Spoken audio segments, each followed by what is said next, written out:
السلام علیکم کلاس میں ہم کلاس 10 کا سبق نمبر 11 مکمل کریں گے۔ یہ ایک غزل ہے جس کو لکھنے والے ہیں شیخ محمد ابراہیم ذوق۔ شیخ محمد ابراہیم ذوق قصیدے کے لیے مشہور ہیں۔ یہ قصیدہ گو شاعر ہیں لیکن انہوں نے غزلیں بھی لکھی ہیں۔ آئیے ان کے بارے میں آپ کو تعارف کروا دیتے ہیں۔ شیخ محمد ابراہیم ذوق کی پیدائش کب ہوئی؟ 1788 میں ہوئی اور ان کی وفات کب ہوئی؟ 1854 میں ہوئی۔ ذوق کا اصل نام شیخ محمد ابراہیم تھا، یعنی کہ ان کا ریئل نیم کیا تھا؟ شیخ محمد ابراہیم تھا، اور ذوق کیا تھا؟ ان کا تخلص تھا۔ دہلی میں پیدا ہوئے۔ ان کی پیدائش کہاں ہوئی؟ دہلی میں ہوئی، اور وہیں ان کا انتقال ہوا، یعنی کہ یہ پیدا بھی دہلی میں ہوئے اور ان کا انتقال بھی دہلی میں ہوا۔ وہ ایک سپاہی کے بیٹے تھے۔ انہوں نے باقاعدہ تعلیم حاصل نہیں کی تھی لیکن اپنی ذہانت اور محنت سے علمی صلاحیت پیدا کر لی تھی، یعنی وہ شاہ نصیر کے شاگرد اور بہادر شاہ ظفر کے استاد تھے۔ شاہ ظفر کون تھے؟ ایک بادشاہ تھے جو کس کے اسٹوڈنٹ تھے؟ شیخ محمد ابراہیم ذوق کے۔ بہادر شاہ ظفر نے انہیں ملک الشعراء اور خاقان ہند کے خطابات دیے، یعنی کہ ان کو کون سے خطابات دیے گئے؟ ان کو ملک الشعراء کا اور خاقان ہند کا۔ یہ بہت فیمس خطاب ہے ان کے، ملک الشعراء اور خاقان ہند۔ یہ کس نے دیا تھا ان کو خطاب؟ یہ بہادر شاہ ظفر نے دیا تھا۔ ذوق نے کئی اصناف میں اظہار خیال کیا ہے، یعنی انہوں نے کئی صنفیں لکھی ہیں جیسے غزل، نظم، قصیدے وغیرہ۔ ان کی اصل پہچان قصیدہ نگار کی ہے۔ بالخصوص بہادر شاہ ظفر پر لکھے ہوئے قصائد کا مرتبہ بلند ہے، یعنی کہ انہوں نے لکھا تو بہت کچھ ہے لیکن جو قصیدے ہیں ان کی اصل پہچان ہے، یعنی قصیدے کی وجہ سے یہ بہت ہی زیادہ مشہور ہیں۔ اور سب سے زیادہ جو انہوں نے قصیدے لکھے وہ کس کے لیے لکھے؟ بہادر شاہ ظفر کے لیے لکھے۔ لیکن وہ غزل کے بھی ایک قابل ذکر شاعر ہیں، یعنی کہ وہ قصیدے کے ساتھ ساتھ غزل کے بھی ایک قابل ذکر شاعر ہیں۔ ذوق نے اپنے کلام میں نیا پن پیدا کرنے اور زبان اور محاورے کی صفائی پر خاص توجہ دی ہے۔ آئیے غزل کو شروع کرتے ہیں۔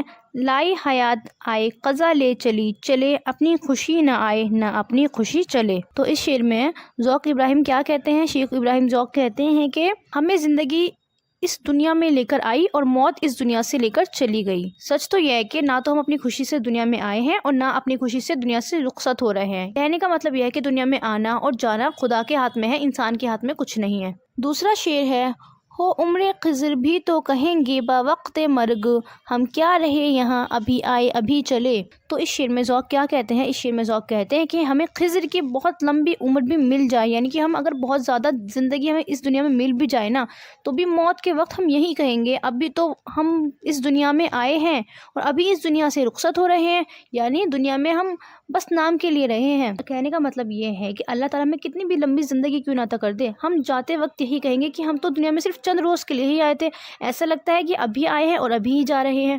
نیکسٹ ہے، ہم سے بھی اس بساط پہ کم ہوں گے بدقمار، جو چال ہم چلے سو نہایت بری چلے۔ تو اس میں کیا کہتے ہیں ذوق کہتے ہیں کہ ہماری طرح اناڑی بھی اس دنیا کے میدان میں کم ہی ہوں گے، کیونکہ ہم نے یہاں جو بھی چال چلی وہ ناکام ثابت ہوئی، کسی بھی چال میں ہم کامیاب نہیں ہوئے، یعنی کہ اللہ تعالیٰ کی مرضی سے ہی سب کچھ ہوتا ہے۔ اگر ہم کوئی چال بھی چلتے ہیں تو وہ کیا ہوتی ہے؟ وہ ناکامیاب رہتی ہے، وہ کامیاب نہیں ہوتی، اس میں ہمیں کامیابی نہیں ملتی۔ نیکسٹ ہے، بہتر تو ہے یہی کہ نہ دنیا سے دل لگے، پر کیا کریں جو کام نہ بے دل لگی چلے۔ تو ذوق کیا کہتے ہیں؟ ذوق کہتے ہیں کہ اس دنیا میں ہمارے لیے بہتر یہی ہے کہ ہمارا دل اس دنیا میں نہ لگے۔ کیا کہتے ہیں ذوق کہتے ہیں کہ ہمارا دل اس دنیا میں نہ لگے یہی ہمارے لیے بہتر ہے، لیکن کیا کریں کہ اس دنیا سے لگائے بغیر کام ہی نہیں چلتا۔ مطلب یہ ہے کہ اگر ہم اس دنیا میں دل نہیں لگائیں گے تو ہمارا کام چلے گا ہی نہیں۔ نیکسٹ ہے، نازا نہ ہو خرد پہ جو ہونا ہے ہو وہی، دانش تیری نہ کچھ میری دانشوری چلے۔ کہتے ہیں ذوق کہتے ہیں کہ آدمی تو اپنی سمجھداری پر غرور مت کر، کیونکہ سچ بات یہ ہے کہ دنیا میں نہ تو میری دانشوری چل سکتی ہے، یعنی کہ سمجھداری چل سکتی ہے، اور نہ کہیں تیری سمجھداری کام آ سکتی ہے، یعنی ہم کتنی بھی ہوشیاری کر لے ہوگا وہی جو خدا چاہے گا۔ اللہ کی مرضی کے بنا کیا ہوگا؟ کچھ بھی نہیں ہوگا۔ کتنی بھی اپنی سمجھداری کا استعمال کیوں نہ کر لیں، اللہ تعالیٰ کی مرضی کے بنا ایک پتا بھی نہیں ہلے گا۔ آئیے اس کے سوال جواب مکمل کر لیتے ہیں۔ سوال نمبر 1 ہے، پہلے شعر میں شاعر کیا بات کہنا چاہتا ہے؟ اس کا جواب ہوگا، شاعر کہنا چاہتا ہے کہ اس دنیا میں اپنی خوشی سے نہ ہم آئے تھے اور نہ ہی اپنی خوشی سے جا رہے ہیں۔ سوال نمبر 2 ہے، ابھی آئے ابھی چلے سے شاعر کی کیا مراد ہے؟ تو اس کا جواب ہوگا، ابھی آئے ابھی چلے سے شاعر کی مراد یہ ہے کہ اس دنیا میں ہم بہت ہی کم رک سکے۔ سوال نمبر 3، دنیا سے دل لگانے کی کیا معنی ہیں؟ تو اس کا جواب ہوگا دنیا سے دل لگانے کے معنی یہ ہیں کہ دنیا میں اس طرح کھو جانا کہ دوسری باتوں اور کاموں کا کچھ خیال ہی نہ رہے، یعنی کہ ہم اللہ تعالیٰ کو بالکل بھول ہی جائیں، کیونکہ اللہ تعالیٰ نے ہمیں دنیا میں کیوں بھیجا ہے؟ اپنی عبادت کے لیے بھیجا ہے، اور ہم اس طرح کھو جائیں کہ ہمارا دوسرے کاموں کا کچھ خیال ہی نہ رہے، یعنی کہ اللہ تعالیٰ کی عبادت کو اللہ تعالیٰ کو ہم بھول ہی جائیں۔ سوال نمبر 4، شاعر نے عقل پر فخر کرنے سے کیوں منع کیا ہے؟ تو اس کا جواب ہوگا شاعر نے عقل پر فخر کرنے سے اس لیے منع کیا ہے کہ اس دنیا میں ہماری عقل کی نہیں چلتی، آخر وہی ہوتا ہے جو خدا کو منظور ہوتا ہے۔ نیکسٹ ہے